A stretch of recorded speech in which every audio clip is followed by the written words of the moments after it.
I'm a publicist by day, and I do journalism on the side. I contributed to Kazi magazine with a couple of covers there. Editor-in-chief of Music Exclusives. And yeah, I love music. I live, eat, and breathe it. So I'm excited for this panel, and thank you. Thank you for having me. What's going on, everybody? My name is DJ KDEV. I'm 28 years old from Long Island, New York. I'm the host of the Queen of the Trap podcast. It's actually going to be changing to Queen of the Trap Entertainment. I'm a podcaster. I do one-on-one exclusive interviews. I am on Heavy Hitter DJ New Era's Fitted Capital Movement team. Our team is based out of New York, Atlanta, Jersey, and Alabama. He's located in Alabama. I travel a lot. I do mixtapes. I do podcast hosting, like I said. I also have, I'm basically the plug in this industry. I know all the famous people already. I know all that. But I want to connect with more of the artists that don't have that opportunity and they need help like plugging in with somebody. So like I had somebody call me the other day like, can you like hook me up with Drummer Boy? And I was like, Drummer Boy, somebody wants to get in touch with you. Can I give them your contact? So like I do a lot of stuff like that.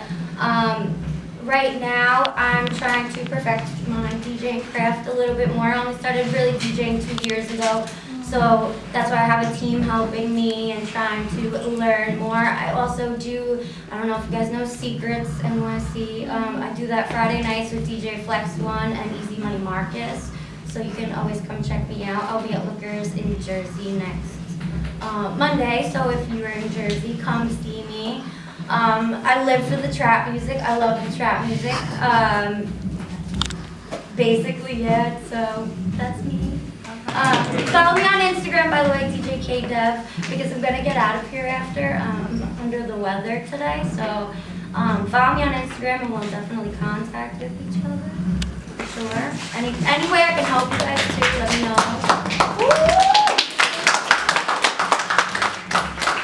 Hi everyone, my name is Leigh Marshall. You can find me on Instagram at Leigh_plain_and_simple. I am a celebrity nutritionist as well as personal chef. I'm also executive assistant to DJ Waffles, and I'm the editor-in-chief for Fresh Mix magazine.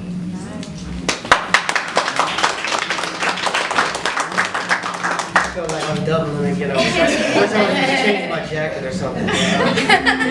Change your hat. Right, exactly. That's what I should have did. But I'm DJ Waffles.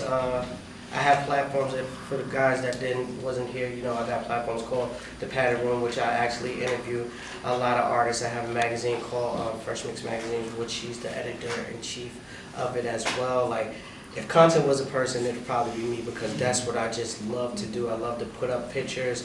I love to network with people. I love to do interviews. So that's really like my thing. When I'm on radio as well, I'm on Dash Radio as well. I'm on FM radio as well, but my whole thing, like content, is key and is what's paying us, so that's my thing right now.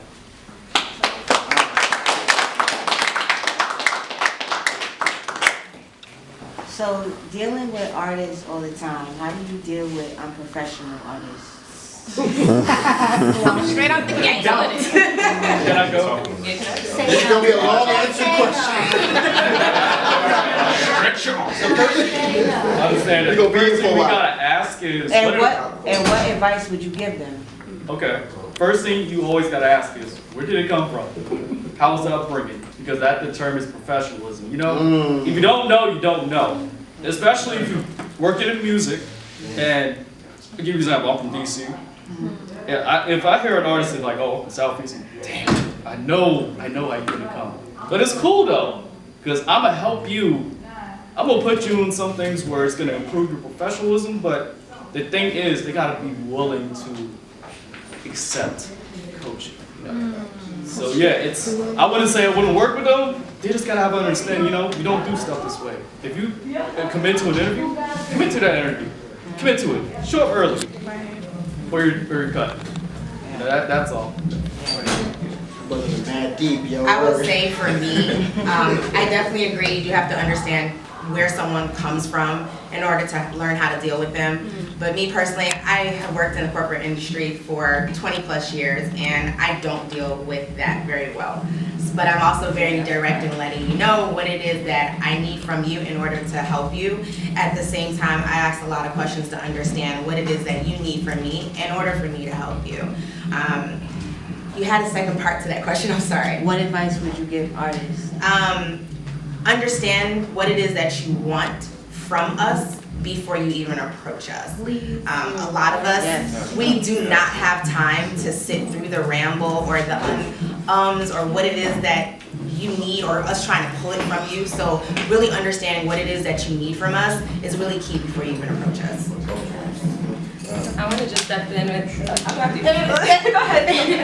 I agree with everything they just said.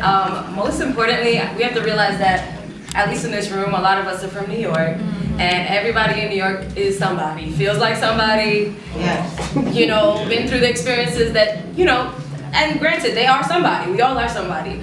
So you should feel that way. So I think the biggest thing with me when I'm dealing with what we would call professional artists is empower them. You got it, sis. What do you need? What do, you know? Okay, you know. And then I think with that kind of attitude, people are more susceptible to doing what you want them to do. You know, at the end of the day, it's not like you're lying. You are somebody. You know, you do deserve the respect. But people are already gonna come with that ego. So just help them with bringing those walls down, with agreeing with them. Like, you're right, you got it already, but you're here because you need my help. So what are we doing? Yeah, I agree with what everybody said. For me, I don't like when someone, like someone said earlier, you just dropping a link in my DM. No, hello, how are you? It's like, you gotta realize, I'm a human just like you. Like, but when you look at me, you might see, oh, she writes for this, so you just want the job done. Like, you know what I'm saying? But realize, like, I'm going through things to, like, ask how I'm doing, you know, introduce yourself. I don't like that. I've had an artist literally tell me, I knew him prior, and I couldn't get him onto a certain blog, and he got really angry and, like, threatened to smack me. Like, a grown man. And my thing is, like, it's never that serious, so it's like, you just gotta realize how are you approaching people. Be careful, because you don't know who knows who. You know, outside of media, like in the streets, like you don't know who knows who. So that's how I deal with it. But my advice would be just to approach people like you want to be approached. Like, realize we're all humans, we all have emotions, we go through things. Just be careful what you say, and you know, that's how you're moving in. Watch what you say.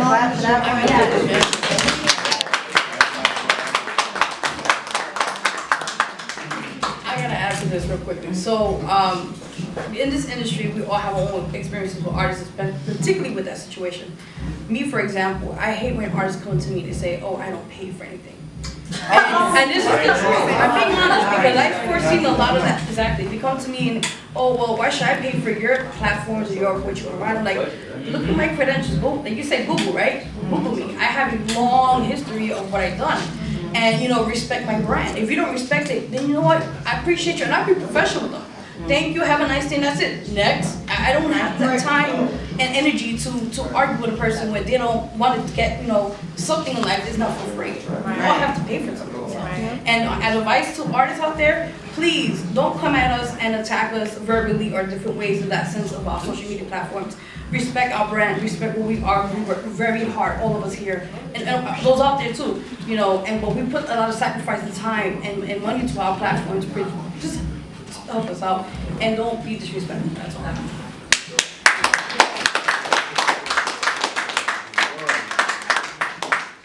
Anybody else want to add?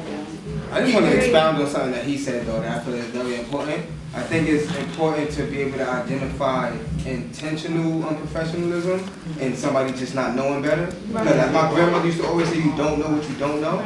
I was fortunate enough to be raised by a teacher in the Marine, so I had the authoritarian that, you know, you gotta show respect, and I had the teacher that told me to use my mind, and I also was fortunate enough to go to college.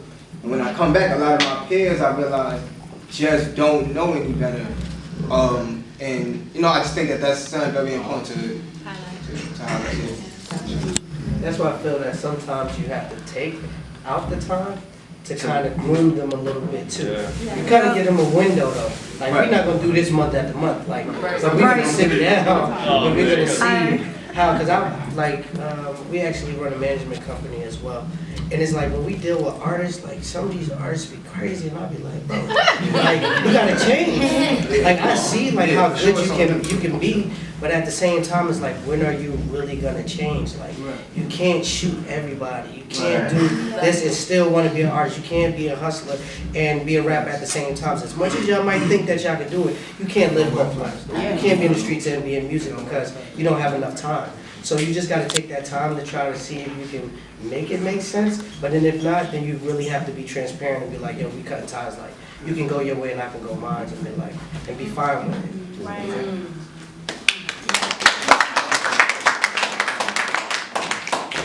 So, how did you all get started in what you're doing? I was fortunate enough to own a cafe in a gym that DJ Waffles used to come into quite often to work out, and he needed some graphic help, and we connected that way. And he introduced me into an industry where, for me, I like to help others in any way, shape, form, or fashion. And we realized that we worked really well together in bringing people the business side of the music industry and making sure that they grow with it. So. Yeah, I definitely can vouch for that. Like, just that's why we like when we say relationships are key. They're key, because I didn't know that she do graphics or whatever, and we just started talking, and then I can say like she really balanced my business, literally. Like, came in, because I was a nigga, I was just doing shit. You know what I'm saying? Like I had good had good business structure by myself, but when she has X amount of time in corporate, she can come in and make sure that this works. But I just gotta tell her how to deal with the industry, because she didn't get that in the beginning, how they operate.